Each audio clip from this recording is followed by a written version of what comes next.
भीष्म प्रतिज्ञा. शंतनू राजाला गंगेपासून 8 पुत्र झाले. पैकी 7 गंगेने नदीत सोडून दिले आणि 8वा देवव्रत ती घेऊन गेली. त्याला 16 वर्ष झाली. राजाला राणी नाही आणि युवराजही नाही. राज्य मात्र वाढत होते. राजा उदासीन बनत चालला. एके दिवशी त्याला आपल्या मुलाची फार फार आठवण झाली. म्हणून त्याने रथ जुंपायला सांगितले आणि तो शिकारीला निघाला. रथ गंगेच्या तीराजवळ आला. एक मोठा कालवीट त्याला दिसला. राजा रथातून खाली उतरला. त्याने हातात धनुष्य घेतले आणि नदीच्या तीरावरची जमिनीवरची त्या कालविटाची वाट त्याने अडकवली. तो काय आश्चर्य! कालवीट नदीतून परतीला गेला. कालवीटीला नदीतून कसे जाता आले? पाणी का कमी झाले? त्याचा शोधायला राजा लागला. राजाला आढळले की कोणीतरी बंधारा घातला आहे.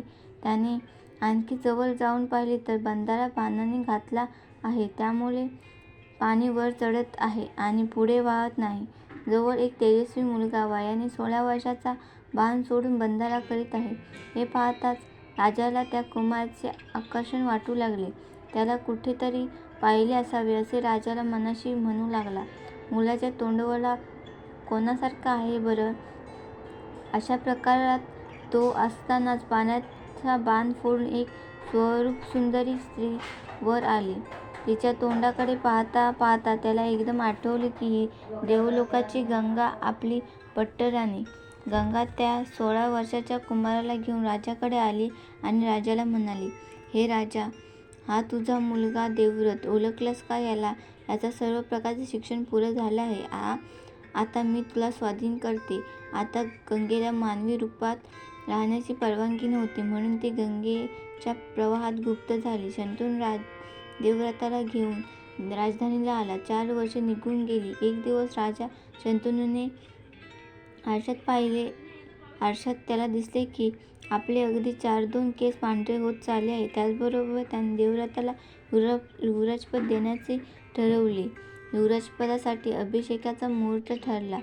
मुहूर्ताचा दिवस उजाडला. सामग्री आणि लोकांचा समुदाय गोळा झाला. इतक्यात वार्ता झाली की चाचे यमुना काठावर त्रास देत आहेत. चोरट्यांच्या भीतीने व्यापार थंडावला आहे. त्याचबरोबर युवराज देवव्रत म्हणाला, मी जातो आणि चाच्यांचा बंदोबस्त करतो. राजा शंतनू म्हणाला, तू कसा जाणार? तुला युवराजपदाची मंगल अभिषेक चालू आहे. तो पार पडू दे. मी जातो आणि घेतो चोरट्यांचा समाचार. लोको, माझ्या लाडक्या देवव्रताला जय जयकार करा. त्याचे तुम्ही जे मनपूर्वक स्वागत करत आहात त्याच्यात खंड पडू देऊ नका. मी जातो यमुना तीरावर आणि घेतो चाच्यांचा समाचार. राजा शंतनूने ताबडतोब चाच्यांचा बिमोड केला. शंतनू कोळ्याच्या वेशात जहाज वळवीत होता आणि घाबरलेल्या प्रजेला धीर देत होता.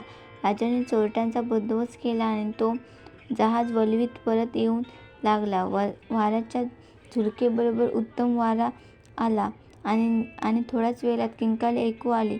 किंकाळीच्या दिशेने राजाने होडी हाकलली. त्याला दिसले की एक तरुण मुलीला चोरटे पळवून नेत आहेत. मुलगी सुंदर आहे, देखणी आहे. त्या तरुणीला चोरट्यांपासून राजाने सोडवले. राजाला वाटले आपण हिच्याशी लग्न करावे. मुलीचा बाप म्हणाला, हिच्या मुलाला राज्य देणार असाल तर ही मुलगी मी तुम्हाला देतो. राजा विचारात पडला. देवव्रताला युवराजपदाचा अभिषेक केलेला असल्याने राजाला मागून देवव्रतच गादीवर बसणार होता.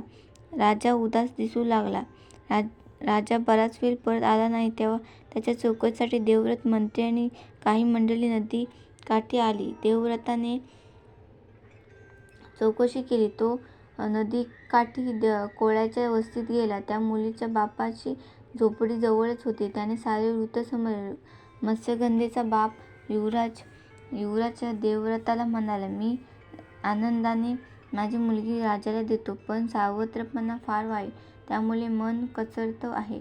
युवराज म्हणाला, ही मुलगी राजाची राणी झाली म्हणजे हिला आपल्या मुलाला राजपुत्रच म्हणशील. कोळी म्हणाला, तू युवराज आहेस, शंतनूच्या नंतर तुलाच राज्य मिळेल.